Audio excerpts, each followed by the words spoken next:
ஐயா வாழ்க வாழ்க, ஓம் நாம வாழ்க. தேவனுக்கு மகிமை, தெய்வத்துக்கு மகிமை. என்னை தேடி வந்து மீட்டவரே, தினமும் அங்கே மகிமை. என்னை தேடி வந்து மீட்டவரே, தினமும் அங்கே மகிமை. எளிமையான எங்களையே என்றோ நினைப்பவரே, எளிமையான எங்களையே என்றோ நினைப்பவரே. எங்கள் ஒளிமயமே உடையாளரே, உள்ளத்தினாருதலே. எங்கள் ஒளிமயமே உடையாளரே, உள்ளத்தினாருதலே. ஐயா வாழ்க வாழ்க, ஓம் நாமம் வாழ்க. ஐயா வாழ்க வாழ்க, ஓம் நாமம் வாழ்க. ஹல்லேலூயா ஹல்லேலூயா ஹல்லேலூயா. இதுல போக்குவரத்து ஊழியத்தை கர்த்தர் நல்ல ஆசீர்வாதத்தை நடத்திக்கிட்டு இருக்கிறார். இன்னும் 2025 இந்த நாள், இந்த மாதத்தில் எஞ்சிருக்கிற நாளில் இருக்கிற எல்லா ஊழியங்களையும் பரிசுத்த ஆவியானவர் என்ன செய்யணும், வழி நடத்தணும். ஹல்லேலூயா. ஆவியானுடைய வழி நடத்தல் எல்லாருக்கும் என்ன செய்யணும், கிடைக்கணும். குடும்பத்தில் ஆண்டவருடைய வழி நடத்தல் கிடைக்கணும். தொழிலில் ஆண்டவருடைய வழி நடத்தல் என்ன செய்யணும், கிடைக்கணும். ஹல்லேலூயா. அதுக்கு நம்ம இருதயத்தில் தாவீதை போல என்ன செய்யணும், ஜெபம் பண்ணணும். தேவன் என்னை எப்படி நடத்துவார் என்று அறியும்படிக்கு, நான் அறியும்படிக்கு. நம்ம இருதயத்திலேருந்து இந்த ஜெபம் ஓடிக்கிட்டே இருக்க ஆண்டவர் அந்த வழி நடத்தலை நமக்கு என்ன செய்வார்னா தந்துக்கிட்டே இருப்பார். ஹல்லேலூயா. ஒவ்வொருத்தரும் இந்த வழி நடத்தலை என்ன செய்யணும்னா நம்ம ஆண்டவரிடத்துலேருந்து நம்ம பெற்றுக்கொள்ளணும். ஹல்லேலூயா. ஆண்டவருடைய வழி நடத்தல் ரொம்ப ரொம்ப அவசியம். அது நம்ம நல்லா உணர முடியும். உள்ள ஜெபத்துக்குள்ளே வரும்போது கர்த்தர் நல்ல ஒரு கிருபையை தந்தார். அண்ணன் குருசாமண்ணன் கையில் பிள்ளையை வச்சுக்கிட்டு இருக்காங்க. எனக்குள்ளே என்னென்னா சிமியோன் ஆவியின் ஏவுதலால் வந்து பிள்ளையை கையில் நெஞ்சிக்கிட்டு இருக்காரு. இதயத்தில் இந்த வசனம் ஓடுது. முன்னால் நின்று அண்ணனும் அந்த வசனத்தை எண்ணிதாங்க. அப்போ ஆண்டவர் ஒரே ஆவியும் ஒரே இருதயத்தை என்ன செய்கிறாருன்னா தருகிறார். ஹல்லேலூயா. அப்போ ஆவியானவர் நமக்குள்ளே இருக்கிறாருங்கிறத என்ன செய்ய முடிஞ்சதுன்னா நல்ல உணர முடிஞ்சது. ஹல்லேலூயா. இந்த கிருபை எல்லாத்துக்கும் என்னன்னா ஒரே ஆவியும் ஒரே இருதயமும் ஒரே மனமும் நமக்கு என்ன வேணும், இருக்கணும். ஹல்லேலூயா. நம்ம ஜெபம் பண்ண போகிறோம். கரங்களை உயர்த்தி, ஆண்டவரே உங்கள் வழி நடத்தல் என் கண்ணால் நான் பார்க்கணும், ஆண்டவரே என் காதால் கேட்கணும், என் இருதயத்தில் உணரணும். ஒவ்வொருத்தரும் ஆண்டவருடைய வழி நடத்தல ரொம்ப முக்கியத்துவப்படுத்தணும். கடைசி காலத்தில் நம்ம நல்ல ஜெபம் பண்ணிக்கிட்டு இருக்கோம். ஆண்டவருடைய வழி நடத்தல் இல்லாமல் நம்ம எங்கேயும் போயிடக்கூடாது. ஆவியானவரே என்னை நடத்தும் ஆண்டவரே. ஆண்டவர்கிட்ட கேட்போம். இன்னைக்கு நீர் எங்களுக்கு ஜெபத்தில் நடத்திக்கிட்டு இருக்கிறீர். ஆண்டவரே எங்களுடைய பிள்ளைகளுடைய காரியங்களில் நீர் எப்படி நடத்த போயிரு, எதிர்காலங்களை எப்படி நடத்த போயிரு, தொழிலை எப்படி நடத்த போயிரு, நாளைக்கு என்னை எப்படி நடத்த போயிரு. பரிசுத்த ஆவியானவரே எங்க வழி நடத்தல நீங்க எல்லா வேலையில எங்களோடு பேசுங்கப்பா. வழி இதுவே இதிலே நடவுங்கள் என்று சொல்லுகிற சத்தத்தை நான் கேட்கணும் ஆண்டவரே. கேட்கணும். ஒவ்வொருவருக்கும் அந்த வழி நடத்தல அறிந்து கொள்ள, புரிந்து கொள்ள, உணர்ந்து கொள்ள கர்த்தர் கிருபை தாரும்னு சொல்லி யாராவது ஒருத்தர் எளிமை நின்று ஆண்டவருடைய வழி நடத்தல் ஒவ்வொருத்தருக்கும் ஒவ்வொரு நிமிஷமும் கிடைக்கணும்னு சொல்லி யாராவது சத்தத்தை உயர்த்தி ஜெபம் பண்ணிடுவோமா? ஆமென். ஜெபிக்கிறோம். ஆமென்.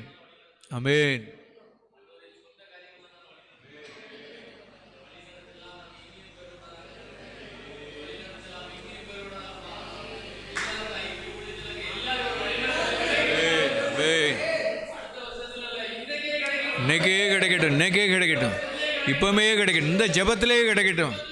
ஆமென். இந்த நிமிஷமே. ஆமென்.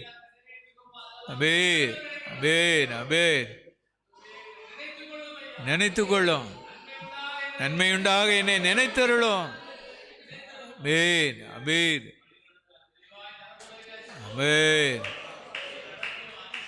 அமேன் அமேன் அமேன் அமேன் அமேன் அமேன் அமேன் அமேன் ஆமென். இந்த ஜெப வேளையில ஜெபம் பண்ணிக்கிட்டு இருக்கும்போதே ஆண்டவருடைய வழி நடத்தல் மரண பரியந்த நம்மளை வழி நடத்த போறார்.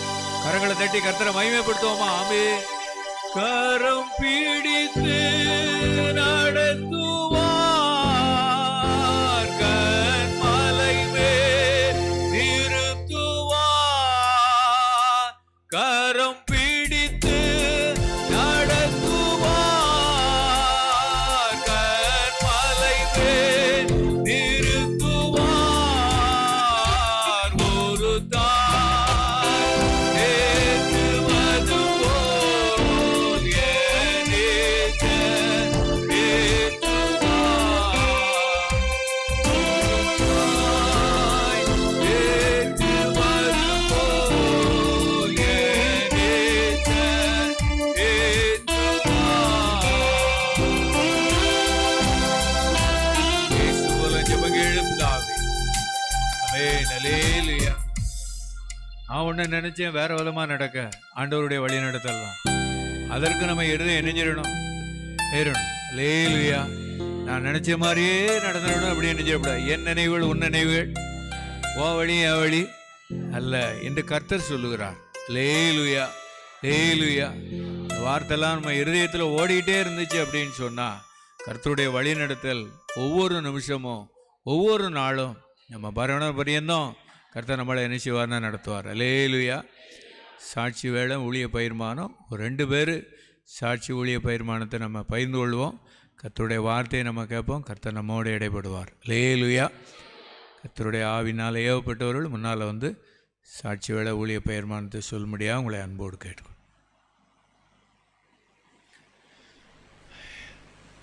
ஸ்தோத்திரம்.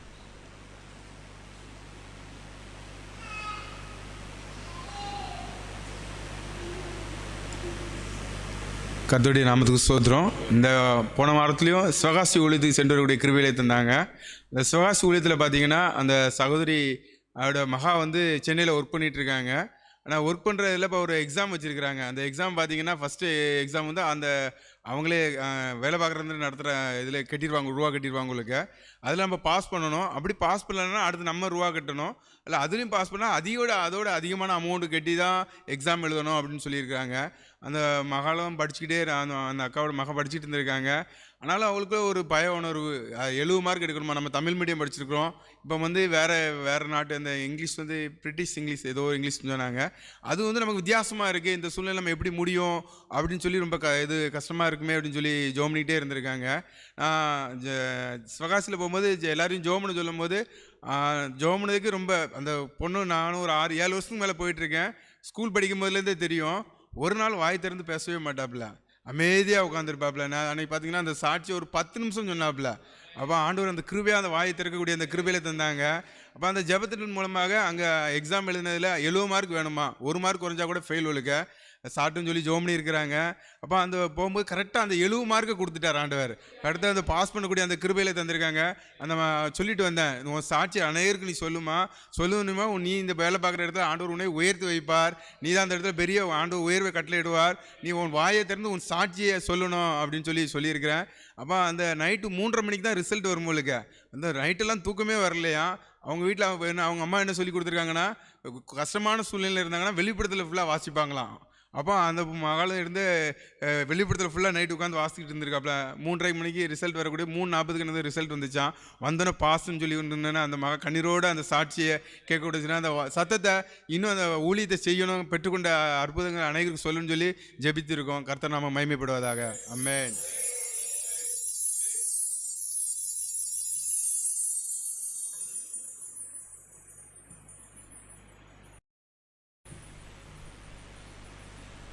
ஆண்டவருடைய பரிசுத்த நாமத்துக்கு மகிமையுண்டாவதாக. போன வாரம் புதன்கிழமை மட்டும் இதே ஜெபத்துக்கு வந்திருக்கையில் வேலைக்கிழமை ஒரு மரவட்டன்னு இந்த திருடாபதினு ஒரு ஊர் இதில் இருக்குது. அப்போ அந்த ஊரில் மரவட்டணும் அப்படின்னு சொல்லும்போது வந்து அந்த ஊரில் ஒரு ஆள் சாமியாடவராக இருந்தாலும் சொன்னாராம், இந்த மரவட்டனாக்கி யார் வெட்டுறாங்களோ அவங்க செத்து போவாங்கன்னு சொன்னாங்களாம். அப்படின்னு சொல்ல எனக்கு எப்போ தெரியுமாக்கி மரவெட்ட போய் அப்போ இந்த ஊரில் உள்ளவங்க இங்கேயே ஏகப்பட்ட வியாபாரம் இருக்காங்க, அங்கே மரவெட்டுவாங்க. என் கூட பன்னீர்னாச்சின்னு ஒரு ஆள் இருக்காங்க, 2-3 இருக்காங்க. இவங்கெல்லாம் மரவெட்டுவாங்களா, பிறகு அந்த ஊரில் உள்ளவங்க ஏன் வெட்ட மாட்டேங்க அப்படின்னு கேட்டேன். அவங்க சொன்னாங்க எல்லோரும் பயந்து போய் வெட்டலை அப்படின்னு சொல்லியிருந்தாங்க. அப்போ நான் வந்து இங்கேருந்து அணைச்சிட்டேன், நாளை ஒரு மரவெட்டன் இருக்கு ஜோமணி இவங்கன்னு சொல்லிட்டு இப்போ அணைச்சும் அதுக்காண்டி ஜோம் பண்ணாங்க. அங்கே போய் அந்த மரவெட்டை ஆரம்பிக்கும் போதே ஆண்டவரே ஏசப்பா பரிசுத்தாவியான நீர் எங்களோட இருந்து துணை செய்து நீர் இந்த இடத்துல உமது நாமம் மேம்படுப்பா அப்படின்னு சொல்லி அந்த மரத்தை வெட்டதுக்கு ஜெபம் பண்ணிவிட்டு, யாருக்கும் வேலையை பார்க்க ஆளுக்கோ யாருக்கும் எந்த சேதம் வரப்படாதுன்னு ஜெபம் பண்ணிட்டு மரத்தில் ஏறி வெட்டினா நேர்த்தியாக எல்லா வேலையும் முடித்து நீங்கள் எப்படி வெட்டினீன்னு அந்த ஆளு கேட்டாங்க. அங்குள்ள ஆள் எங்களோட இருக்கிறது ஏசப்பா இருக்காங்கண்ணே. ஏசப்பா பற்றி சுவிசேஷம் சொல்லக்கூடிய அளவுக்கு அந்த ஊருக்கு 4-5 பேருக்கு சொல்லதுக்கும் ஆண்டவர் வாய்ப்பு தந்தார். அப்போ இந்த தைரியமாக விட்டுனாக்கி இது சும்மா சாமானியம் நடக்கக்கூடிய இல்லை, எல்லாருமே பயங்கட்டாங்க, செத்து போவாங்க அப்படின்னு சொன்னாங்க. அப்படின்னாங்க உயிரோடு எந்திரிச்ச தெய்வம் என்னோடு இருக்கார், அவர் இருக்கும்போல இது ஒரு பெரிய காரியம் இல்லை, அவர் எல்லாத்தையும் பார்த்துக்கொள்வார் அப்படின்னு சொல்லி தேவனுடைய மகிமைக்காக அந்த மரம் அழகாக வெட்டி வேலை முடித்து அந்த ஊர்க்காரங்களே ஆச்சரியப்படக்கூடிய அளவுக்கு ஆண்டவர் நடத்துகிறார். ஆண்டவருடைய பரிசுத்த நாமத்துக்கு மகிமை உண்டாவார்.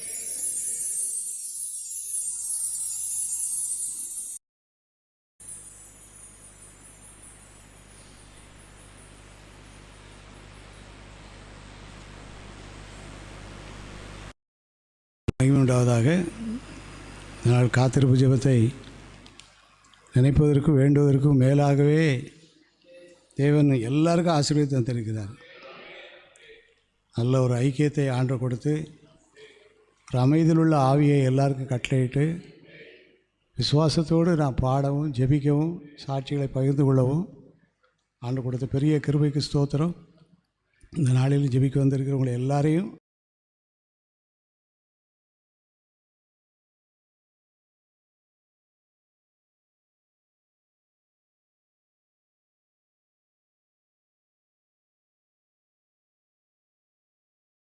ஆண்கள் பங்கு பெறுவோம். அங்கே அன்போடு கேட்டுக்கொள்கிறோம். ஒரு வசனம் வாசித்து நம்ம ஜெபம் பண்ணி முடிப்போம். யோவான் சுவிசேஷம் 8வது அதிகாரம். யோவான் 8வது அதிகாரம் 36வது வசனம்.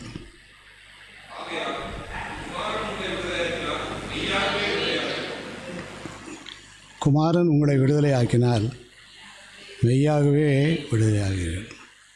எல்லாரும் இந்த வசனத்தை ஆசீர்வதித்து தரும்படியாக நாம் ஜெபிப்போம். குமாரனாகி இயேசுவே, நீர் விடுதலை ஆக்கினால் அது எங்களுக்கு ஒரு டெம்பரரி விடுதலை அல்ல, எங்களுக்கு ஒரு பெர்மனெண்ட் விடுதலை.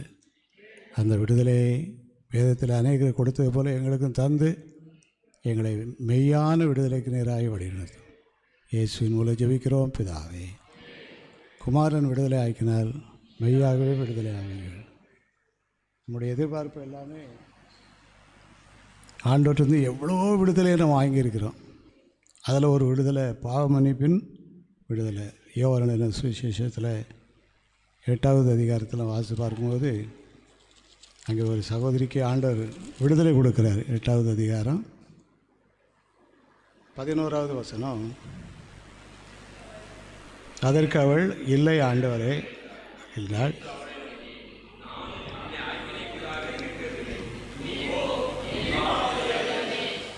குமாரன் விடுதலை ஆக்கினால் மெய்யாகவே விடுதலை ஆவீர்கள். அந்த சகோதரிக்கு ஆண்டு கொடுத்த விடுதலை மெய்யான விடுதலை. விடுதலைன்னு வார்த்தை என்னன்னு சொன்னால், நீ போ, இனி பாவம் செய்யாது. அவங்க சட்ட புஸ்தகத்தெல்லாம் கொண்டு வந்து நிற்காங்க, மோசையுடைய சட்ட புஸ்தகத்தை வாசிக்காங்க.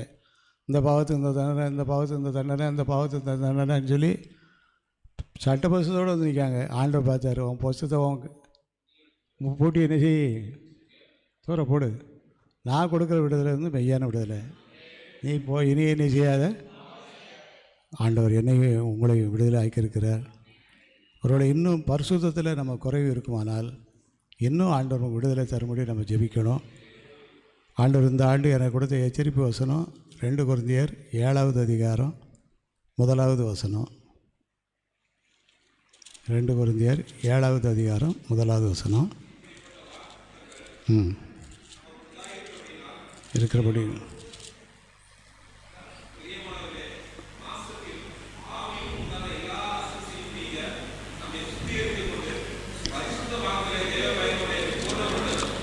குமாரன் நம்மளை விடுதலை ஆக்கும்போது நம்ம எப்படி மாறுவோம்னா பரிசுத்தமாகுதல் பூரணமாகும்.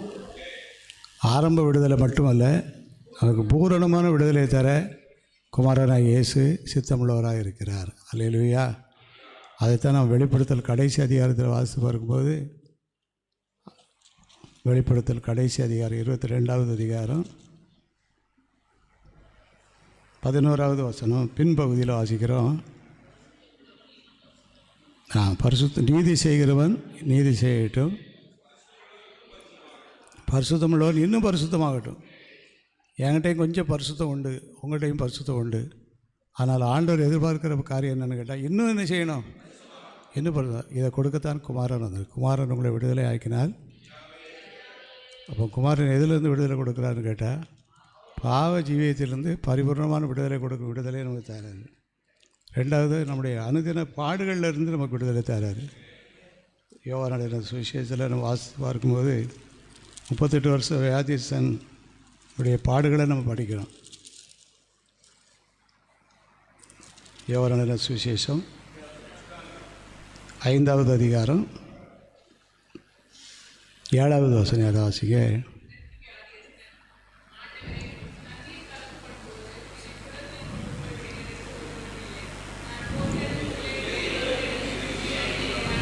பாடு ஒவ்வொரு நாள் அவருக்கு பாடு. அதுபோக அவர் எடுக்கிற முயற்சிக்கு என்னல்ல பலன் இல்லை.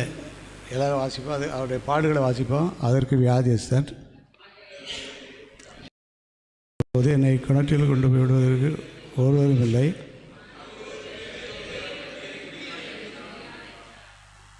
குமாரன் உங்களை விடுதலை ஆக்கினால். குமாரனை இயேசு பரிசுத்தத்தில் விடுதலை இன்னும் தராரு. ரெண்டாவது விடுதலை எதில் தராருன்னா, அனுதின பாடுகளில். அனுதின பாடு, நம்ம எல்லோரும் அனுதின பாடுகளோடு தான் வந்து பிடிச்சிருக்கோம்.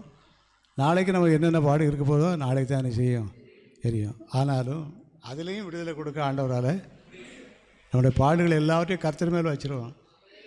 அவர் என்ன விடுதலை கொடுக்குறாரு? 8வது வசனத்தை வாசிக்கிறோம். அவ்வளோதான். எழுந்துரு, படுக்கை எடுத்துகிட்டு என்ன செய், நட.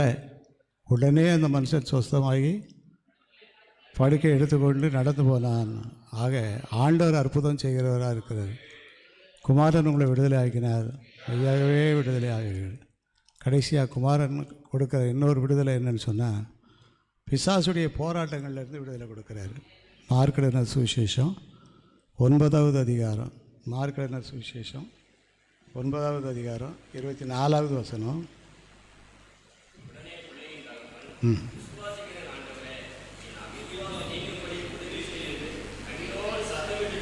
ஒரு தகப்பனார் தன்னுடைய மகனுக்காக கண்ணீர் விட்டு ஜெபிக்கிறார். அதுக்கு ஆண்டவர் விடுதலை கொடுக்குறார். அடுத்த வசனத்தில்